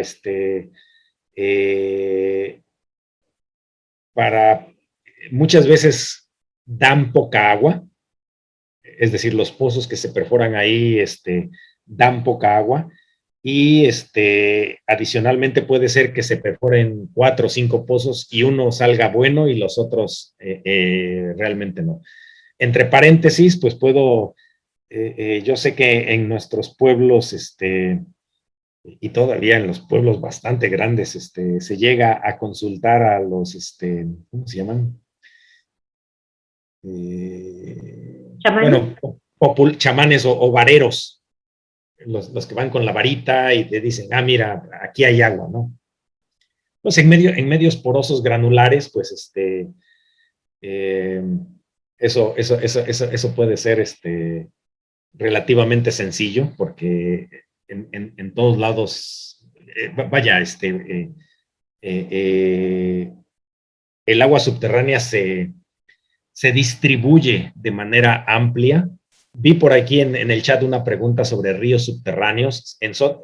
La mayoría de las veces, hablar de río subterráneo, río como tal, solo tendría sentido, por ejemplo, en zonas de karst, de zonas donde, por ejemplo, en la península de Yucatán, donde hay o el manantial de la Media Luna que les mostré, que es un hueco como de 60 metros de ancho, o el manantial de las Estacas, o algunos manantiales que hay en la zona de la Huasteca hidalguense, de la Huasteca potosina. Esos, pues, digamos, literalmente son ríos subterráneos. En la mayoría de los casos en el subsuelo, pues más bien son zonas, pues el agua circula más lento en zonas menos permeables y más rápido en zonas más permeables. Entonces, en ese sentido, bueno, está ahí, ¿no? Pero regresando a la situación que plantea Melinda, pues sí, sé que hacia el Estado de México, partes también del norte de Guerrero, hay Tasco, Guerrero, por ejemplo, hay zonas difíciles para cualquier perforista, ¿no? Para atinarle a una buena zona con buen fracturamiento y que tenga nivel de saturación y por lo tanto que pueda dar una buena cantidad de agua, ¿no? Hacia la zona de Tasco, por ejemplo, de repente se ven muchas zonas con unas mangueras de polietileno que llevan el agua, que hay pequeños manantiales y que las llevan a casas por varios cientos de metros, ¿no? O incluso kilómetros. Pero bueno. Muchas gracias, doctor. Permítame tantito, se me fue un poquito la señal aquí en el... Sí, el mandarlas el agua a distintos lugares es muy complicado. Entonces, quizás por eso el recurso de hacer uso del agua de lluvias pudiera llegar a ser algo muy extendido y necesario para tener ahora sí que agua en todos lados. Yo me hacía la pregunta de hasta qué profundidad las raíces de los árboles podían tomar agua y si a lo largo del tiempo el material se iba haciendo más permeable y entonces el agua iba quedando más profunda y eso hacía que las zonas empezaran a ser un poco más secas. Sí, ok. ¿Hasta qué profundidad? Del orden probablemente de los 10 metros. Depende del tipo de vegetación, ¿no? Los ahuehuetes pues tienen raíces bastante profundas, ¿no? Para esto. Pero bueno, del orden de unos 10 metros puede fluctuar, ¿no? Pero una vez digamos que en condiciones naturales, durante la época de sequía, el nivel freático disminuye y bueno, las raíces de las plantas o de los árboles que alcanzan el nivel freático, pues pueden sobrevivir sin problema. Típicamente estamos hablando de que las fluctuaciones entre un estadio y otro es del orden de 1 metro, metro y medio, 2 metros, entre la época cuando el nivel freático está muy alto y la época cuando el nivel freático está muy bajo, ¿no? En Tabasco me tocó llevar el monitoreo hace muchísimo tiempo de unos pozos y más o menos vimos una fluctuación de 1,5 metros en la planicie de la Chontalpa, entre época de lluvias y época de secas. Entonces, eso en condiciones naturales. Pero ya una vez que nosotros empezamos a extraer agua con pozos, pues podemos alterar ese ciclo y eventualmente pues el nivel freático puede irse a mucha profundidad y entonces pues esta vegetación que se mantenía del nivel freático, pues eventualmente llega a morir, ¿no? Como paréntesis, por ejemplo, en la Ciudad de México, Xochimilco, pues era una zona que se mantenía con este tipo de aguas. Actualmente sigue teniendo un poco de agua, pero ya se mantiene de manera artificial con agua que se le pasa, con agua tratada que se le distribuye, ¿no? Yo he estado monitoreando agua, coloqué una tina en la cual perforé en la parte de abajo y a más o menos 20 centímetros la coloqué hundiéndola en la tierra y puedo ver que a veces se llena y luego de buenas a primeras como que el agua se empieza a tragar, o sea, la cubeta empieza a vaciarse rápidamente e incluso salen burbujas de aire. ¿A qué se debe? Bueno, si tenemos un nivel freático somero, es decir, una tina pues tendrá del orden de 30, 40 centímetros de alto, ¿no? Entonces, si tenemos niveles freáticos someros, sí, efectivamente, las fluctuaciones pueden ser naturales, es decir, el nivel fluctúa, pero adicionalmente, el agua subterránea también responde a la presión atmosférica. Y la presión atmosférica no es constante. Entonces, tenemos ciclos donde aumenta la presión atmosférica, el nivel baja y va fluctuando o va más o menos respondiendo a las variaciones de presión. Entonces, eso nos puede originar fluctuaciones de nivel. Por supuesto, una vez que el nivel freático baja, eso implica que el nivel freático baje, lo que implica es que los poros se van drenando, va entrando aire. Entonces, definitivamente el aire va una vez que disminuye el nivel freático, va entrando el aire, y una vez que el nivel freático aumenta, ese aire es expulsado también. Entonces, pudiera haber algo de ese estilo relacionado en el fenómeno que comentas, ¿no? Ok, parte de las capas de tierra pudieran ser más que nada de tipo arenoso, y al moverse, ¿se mueve también parte? Por la misma humedad. Si, por ejemplo, si tenemos agua que se infiltra, llueve y se empieza a infiltrar el agua, es agua que se va infiltrando. Tenemos el nivel freático abajo y tenemos agua que va entrando. Entonces, esa agua que va entrando tiene que desplazar el aire por los poros y ese aire tiene que salir. Entonces, también se puede dar un efecto de este estilo, ¿no? En Tabasco me tocó participar hace algunas décadas en experimentos con riego en arroz, y había nivel freático bastante somero, y pues sí, una vez que regábamos, pues burbujeaba a medida que el agua de riego se iba infiltrando, y de hecho al irse infiltrando, pues el nivel freático subía y salían unos pequeños camaroncitos, empezaban a salir del suelo, ¿no? Esta es parte de la estigofauna que típicamente hay en el subsuelo, y que uno piensa que no, que no es muy fácil de ver, ¿no? Tenemos aquí en el chat un comentario. Perdón, Laura. Sí, no, lo que pasa es que desde hace ratito nos llegó el comentario, y creo que es importante, de una alumna normal de Tamazulapan, que nos le pregunta al doctor, ¿el consumo excesivo del agua tiene que ver con el cambio climático?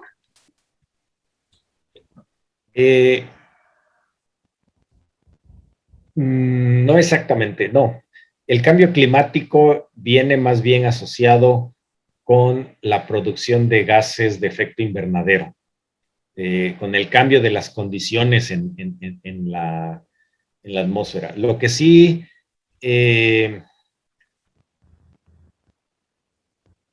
la desertificación, es decir, si extraemos agua y el cambio de vegetación cambia el albedo de la, es decir, el efecto de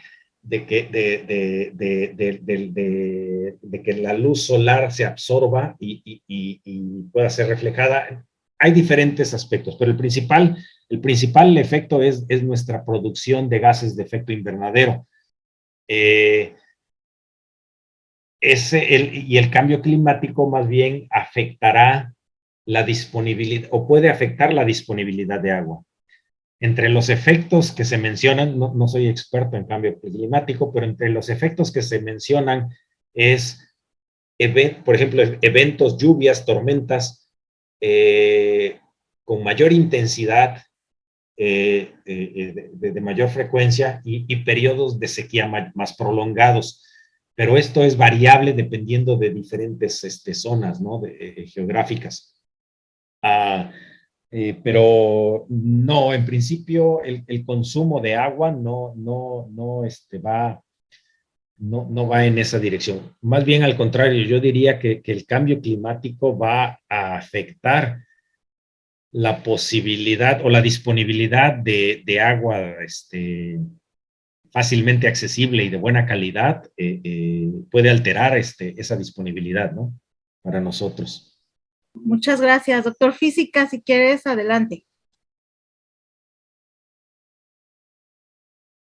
Estaba yo viendo en el chat que había un comentario donde mencionan que se ha detectado desde hace varios años en el área de la península de Yucatán que el sistema hidrológico subterráneo se está contaminando de manera acelerada por el impacto de grandes proyectos de vivienda, donde las descargas de agua negra van directo a estos sistemas y en los cenotes es el atractivo principal. O sea, pues se siente dañado y lastimado por las acciones y pues impotente porque realmente no puede detener este proceso. No veo pregunta, pero el comentario nos muestra la gravedad de una situación que se da mucho en México, donde contaminamos el agua. Y el otro comentario es que se están viendo a las grandes empresas que están lucrando con este líquido vital y que está disminuyendo en el mundo, ¿sí? Entonces, pues sí, es cierto, la gente va a recurrir al agua embotellada y alguien está teniendo una ganancia. Cuando éramos chicos en México, el agua llegaba a todas las casas y podíamos tomar agua de la llave. Actualmente en la Ciudad de México, pues ya no se puede, hay que tomar agua embotellada. Y lo mismo está pasando en muchos lugares, cosa que no debiera ser. Y el otro comentario que tenemos es que el que puso el comentario sobre el problema del agua, vivimos al sur del Estado de México, en el municipio de Tejupilco, colindando con Guerrero y Michoacán, y por aquí pasa el sistema Cuestamala que va a la Ciudad de México. Bueno, con respecto a los tres comentarios, sí, efectivamente, en la península de Yucatán, creo que debería haber un sistema regulatorio, un sistema normativo claro, donde debiera haber un pretratamiento del agua antes de, en la península de Yucatán, pues es roca relativamente sólida, y digo relativamente porque pues es un ambiente kárstico, hay muchas cavernas, es precisamente esas zonas de disolución. El hecho de que sea roca hace extremadamente caro hacer sistemas de drenaje. Entonces, tengo entendido que funciona mucho con pozos de absorción, como lo comentan en el chat. Entonces, sí, estoy completamente de acuerdo de que pues hace falta supongo que hace falta un marco normativo claro y además que se lleve realmente a efecto para proteger el recurso. de lo contrario, pues este sistema, que es un sistema kárstico, el agua fluye muy, muy rápidamente de un punto a otro porque prácticamente fluye en tuberías y en este caso no tiene el efecto de filtrado que ocurre en un medio granular. En un medio granular, pues esto actúa como un filtro y pues ciertas partículas van quedando, eh, por ejemplo, hay estudios de transporte de bacterias y coloides dentro del agua. Pues todo esto, pues no tienen, el karst no tiene capacidad de filtración en ese sentido y pues todo fluye sin atenuación, ¿no? Entonces ese sí es un problema fuerte. Sobre que las grandes empresas están lucrando con el líquido, pues sí, en general, estoy de acuerdo, en general, pues no nada más a las grandes empresas, sino en general como sociedad. Insisto, el agua subterránea, pues existe una reserva bastante importante almacenada en el subsuelo. El problema es que, insisto, la parte que es fácilmente accesible, barata de acceder y además que es de buena calidad o de calidad bastante buena, pues se empieza a ser más difícil o a disminuir. La cantidad a nivel planetaria podrá seguir siendo la misma, pero esa agua de fácil acceso y esa de buena calidad, pues ya no es tan accesible, ¿no? Y entonces, pues nuestro marco normativo debiera tomar en cuenta eso para evitar este tipo de que ciertas empresas o nosotros de manera, pues no consciente o no consensuada explícitamente, pues estemos hipotecando el futuro, ¿no? Y finalmente, del comentario sí, es el comentario creo que de Hermelinda, sí, y precisamente Tejupilco tiene una geología, si no mal recuerdo, donde precisamente este tipo de rocas fracturadas son muy abundantes y es difícil de acceder a ellas, ¿no? El sistema Cutzamala, de alguna manera, pues sí. Ahí también la Ciudad de México y las grandes ciudades en general eventualmente tienen que importar agua, es decir, traer agua de otros lados. Y eso es cuestión de tiempo para que se vuelva un problema social. Se debe de buscar la manera de que estas obras hidráulicas pues también beneficien a la población local, ¿no? Entiendo perfectamente esa visión de que pues es que el agua venía de aquí y pues pasa por acá y nosotros no le vemos beneficio, ¿no?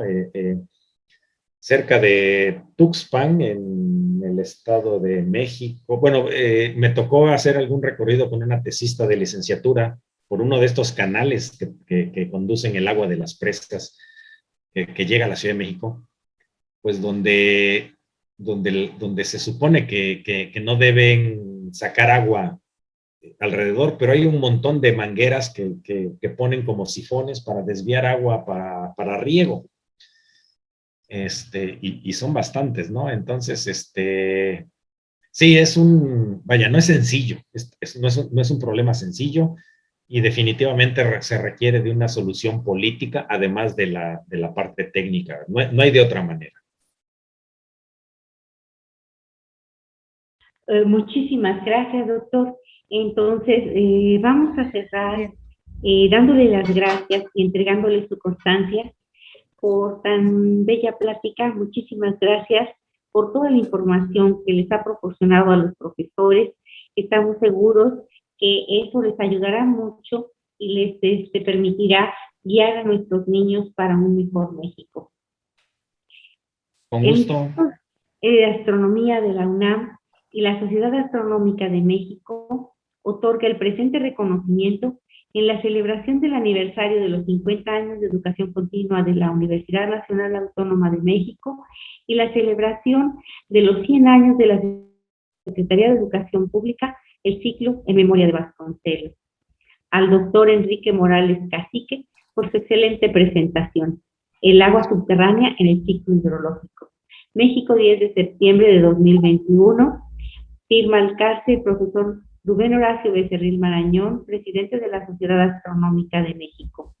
Y tenemos la pleca con todas las instituciones que están retransmitiendo a través de los Facebook. Tenemos a la Universidad Nacional Autónoma de México, la Red de Educación Continua, el Instituto de Astronomía, la Normal Rural de Tamazolapa, la Red Mexicana de Radioastronomía, el CENDAP, la Universidad Autónoma de Guadalajara, el Instituto de Astronomía y Meteorología, la Sociedad Astronómica de México, la Sociedad Astronómica de Zacatecas, la NUIT, el Grupo Predice y, la Casa de Cultura José Antonio Arshad. A todos los que están retransmitiendo les damos mucho las gracias por ayudarnos a llevar esta información a tanta gente como es posible y pues de esa manera crecemos todos un poquito y podemos cuidar mejor de nuestro planeta. Muchas gracias a todos y muy buenas noches. ¡Felicidades! Muchas gracias por la invitación. Muchas gracias, doctor. Le agradecemos mucho haber estado con nosotros el día de hoy. Aquí está su casa. Y bueno, les recordamos también que tenemos, ya tenemos reunión hasta septiembre 17 con protección de los cielos oscuros por los antepasados dentro del Marco México 500 de la UNAM. Los esperamos. Va a ser en viernes, o sea que igual podemos estar haciendo una buena tertulia. Muchísimas gracias a todos. Que tengan bonita noche. Muchas gracias, doctor. Gracias, física. Muy bonita noche para todos.